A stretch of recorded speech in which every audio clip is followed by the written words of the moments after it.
What's going on YouTube? D-Rec here with the Lion Surf Gaming Outlet, bringing you that fresh White Schwartz deck profile right here. If you guys happen to enjoy the video, be sure to leave a like and subscribe for future content. So, jumping right into today's White Schwartz deck profile, we're not actually doing a White Schwartz deck profile, we're actually doing a Cardfight Vanguard deck profile. This just happens to be on top because I like it. And it's going to be for Drag, Fall, Luard, and all the new support that came in G-BT14. So we're just going to jump right into it. We're going to go into the main deck first, and then we'll go into the extra deck, or the G-Zone, secondly. So, gonna go over all the new stuff, primarily. Any of the older stuff I'm not going to go over as much, but I might go over a few things just to nitpick a little bit. But going right into the main deck first, we have 4 copies of Drag Fall Luard. So, if you guys don't know what his skill is already, his first skill is Continuous. You may pay Counterblast 4 and choose a normal unit in your drop zone and return it to the bottom of your deck to pay the cost for Stride or Ultimate Stride. And then the each Counterblast for part of the cost is reduced by 1 for each grade 1 in your drop zone. So as soon as you hit Ritual 4, this becomes a 0 Counterblast recycler for Ultimate Stride and Stride. Not too bad. Part of me feels like it should have just been the same as, or similar to the old Luard, where it was just like Ritual 3. But, yeah, it's whatever, I suppose. Can't make it too easy to do Ultimate Stride. And then the second skill is when your G-unit strides, you may pay the cost by counterblasting 1. You can search your deck for 1 grade 1 or lower unit and call it to rearguard circle. If the unit you call has the Ritual ability, you can choose one of your opponent's units and retire it, or rearguards and retire it.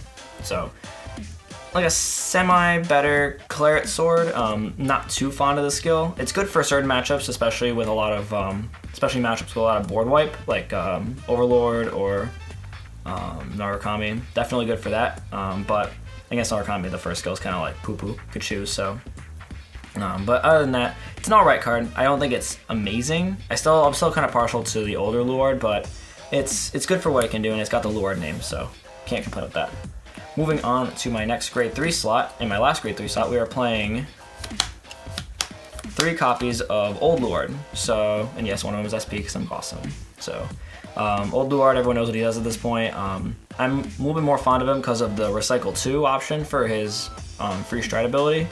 And then that he can kind of fill, basically +1 for, it's basically a +1 off his second skill by filling your board with 2 units instead of 1. The only downside is certain matchups you don't get the ability because of board wipe issues, or if you're playing against Chaos or Messiahs, that can be a bit of a problem. We still don't have a real answer to either of those matchups, but yeah, we really don't have an answer to either of those matchups, so I can't really explain it better than that. But he's still good. Play him at 3 just because I want to keep using the new Luard a little bit more, try and figure out what I like, what it can do with him. He's, like I said, good for the retire option, so it can be helpful in this current meta. Next up for grade 2s, we have 4 copies of Morfessa and 2 OSP because I'm awesome. Really only there for the fact that she counts as a grade 1 and drop, but she can be pretty useful on rearguard circle too, just because she's she still applies that 21k pressure and can be helpful in front of other units in the deck, so kind of nice. And then the on-hit pressure is nice too. Next up, 3 copies of Slaptail Dragon. At first, I was not partial to running him, just because I thought Grozny was better, and in some instances, Grozny is still better, but for the fact that this one pluses both the unit called and itself, that definitely really helps, especially to hit magic numbers, especially with a few other grade 1s in the main deck that you're playing. This can help really pump up those magic numbers.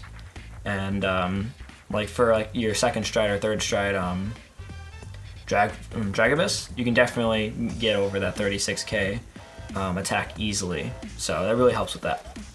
So oh yeah, first skill, Ritual 3, when your other grade 1 is placed on rearguard circle, if you have a Ritual ability Vanguard, the unit called and this unit both get +3. So you really only get to use him on like a Drag Strider turn or a Drag Abyss turn, Ogma, Drag Driver if you still play him, and yeah, or Carnivore, I think. Yeah, no, Carnivore, not Carnivore. Yeah, Carnivore? I forget. But still good for that, and then he counts as a grade 1 in the drop and deck if you have a grade 4 Luard Vanguard, so that helps. for searchability purposes and then power up purposes. Next up, 3 copies of Ganon. Basically a 9k Nemain, if you remember Nemain from OG set 4. So yeah, Counterblast 1, choose a grade 1 with the ritual ability in your hand and discard it. When you place him on rearguard circle from hand, that's the key part, from hand, you can pay the cost and draw 2 cards. So you're basically net 0 with him. You play him and then you discard a card and you get 2 cards. It lets you kind of thin your deck a little bit by drawing into stuff you need, or it can be a little bit detrimental that way, but it lets you keep somewhat consistently higher amounts of hand at all times, and it's a good early game filter card to help you keep hand advantage while you're going throughout your turns and calling rearguards and stuff like that. So you don't auto lose to decks that can rush you down really fast. And then lastly for grade 2s, we play 1 Dagda. So I was thinking about playing him at 2. I was going to take out 1 of him and play him at 2 because he's really, really good for multi-attack turns. But yeah, so his skill first is GB1? Yeah, GB1 Ritual 5. When you attack with him, you can counterblast 1 and choose one of your grade 1 or less rearguards and retire it. And if you do that, you can search your deck for 2 grade 1s specifically. Yeah, 2 grade 1s and call them to rearguard circle. So lets you get like a 4th or 5th attack off depending on the how your deck is made up, and then yeah, and you can draw off it if you play either like Swordbreaker or the new one that has the ritual ability. Really, really good, and just helps with that multi-attacking setup. Next up for grade 1s, 4 copies of English. 4 copies of Ezra's, and there's no real reason to explain why you play for her. She's the best PG in the deck, so yeah, good recycle of PG. Next up, 4 copies of Abyssal Owl. Some people only play 3 just because you're mainly only playing a Luard grade 3. You just play 4 to help deck thin, and it's an easy counter charge. So yeah, no, it's just really good like that, and it's nice and easy. Next up, 4 copies of Fwamnock. I don't know how to pronounce some of these names. They're kind of weird. But 4 copies of this card. Its first skill in the hand, you can rest one of your rearguards and discard this card to draw a card. So good way to filter and kind of set up early game for Ritual if you're not at that spot where you can really set up. And she can be recycled, so there's no issues there. And then her second skill is GB2 Ritual 5. If you have a grade 4 Luard Vanguard, it gets +7 and resist. So easily a 14k attacker. In front of any 7k, it's an automatic 15k guard on your opponent's side. Plus Dragabyss or the GB8. This can hit obnoxiously high numbers. So really, really good for the numbers aspect. And then you combo that with Dagda, and then you can get like multiple attacks for really big numbers off. So that's good. Next up, 2 copies of the Swordbreaker equivalent, and again, the name is really annoying. But yeah, she's a 7k Swordbreaker Angel equivalent, so when you place her on rearguard from deck, and it's important. If you're at Ritual 1, you can Soul Blast 1 to draw a card. So you have to have a Vanguard with the Ritual ability to use this card. It's a little annoying, kind of forces, if you play this card, it kind of forces you to go Dragabyss first stride, just to try and really grind for hand advantage, more so. Because before you were going Doomed first, and then you would just call out Swordbreakers, Soul Blast, draw cards, and then kill the Swordbreakers, and then do that. But you don't get the draw off that if you're on Doomed, so kind of forces you to do other things. And first stride's all about setup, really. After that, it's really all about the grindy combo multi-attacks. And lastly, 1 copy of Knees. More or less just like a helpful draw engine, but it's really good for the fact that you can kind of combo it with a Belial Owl and Draw 2, and instances like that. But for the most part, you kind of want your front row there, especially depending on the deck, the trigger lineup you play, you want to have your front row kind of there. So him at 1. Next up for zeros, the starter, we play the new starter from set 14. I'm back and forth with him, just because you kind of can't hit him until first stride, and even then, if you're not at that setup, you kind of can't get his skill off, but it's between him and the Revenger starter that you scry 1, draw 1. So his skill is at Ritual 3, when you retire him for the effector cost of your card with the Ritual ability, you can push him to Soul and countercharge 1. So good on that aspect. And yeah. Next up, for my trigger lineup, this is a little bit different from, I know the third place Luard player revealed his deck profile recently. He was playing 8 draw. In this version, I'm playing 8 stand. So that's why I only play knees at 1. I kind of want my rear guards there for the ease of access to multi-attack. And that's why I only play 1 Dagda at the moment. I might change that. So yeah, playing 8 stand, 4 Raven, and then 4 Craftine. So I was playing 8 stand back last summer before set 11 dropped and we got more stuff. And it just really helped for being able to grind for hand advantage. Back in, like I said, back in last summer, it was easy to generate 17, 18 card hands. I think the biggest hand I ever got was 17 card hand against my friend Bailey in round 2 of ARG Nats. So, but this card really helps with that. It lets you kind of filter through your deck and kind of pick apart what you need for resources instead of just drawing into everything and maybe getting what you need. This kind of helps you filter a little bit. So him for the recycle, then him for the filter. Next up, 4 copies of Belial Owl, it's a free draw. Don't need to explain that much more than that. And then 4 of the new Revenger heal. So basically the same as all of the new effect heals. Play this card, it's good, very good. Helps keep your resources in check, and if you need to do more with Soul, she can help you with that. So that's it for the main deck. Moving into the G-Zone a little bit.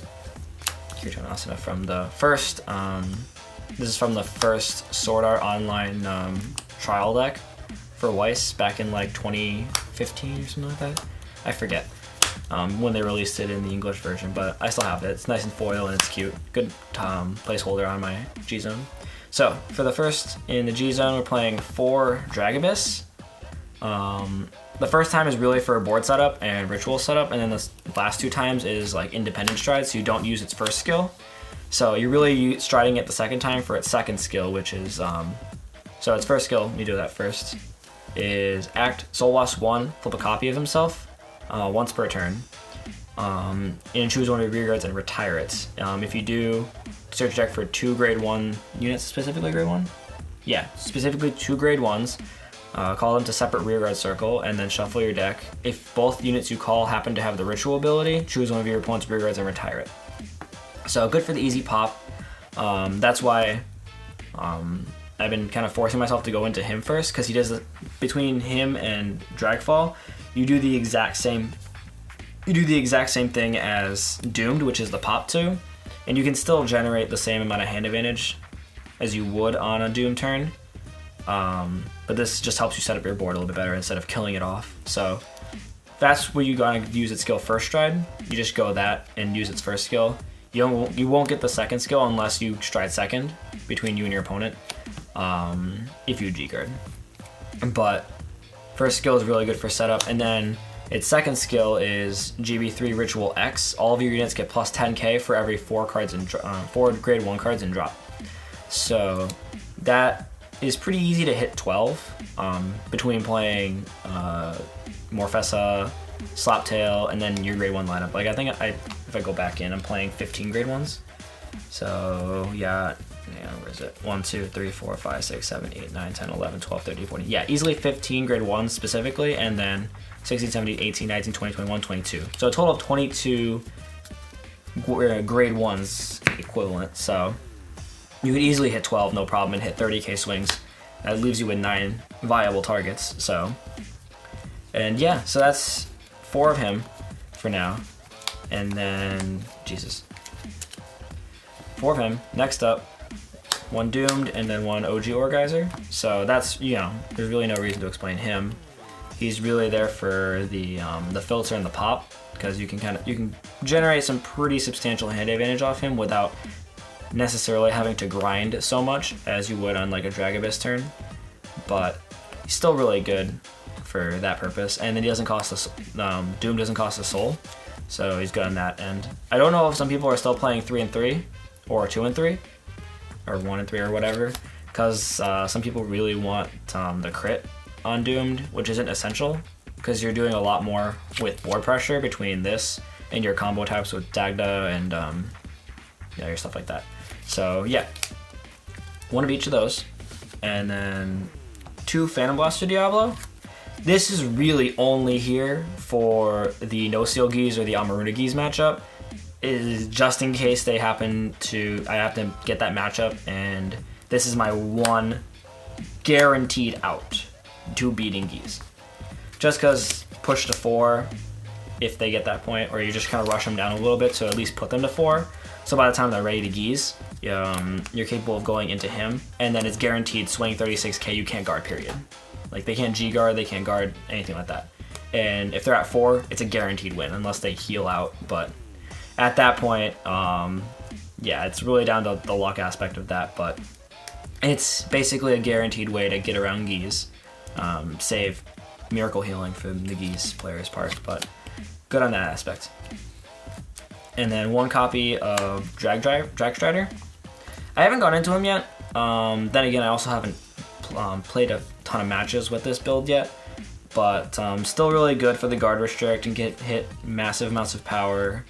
And between what you're already comboing into, this is just a really good finisher. If you have like a Dagda setup with the grade 1 14k attacker, then you're solid. You can get endgame with him pretty easily. And next up, 1 copy of Spectral Blaster.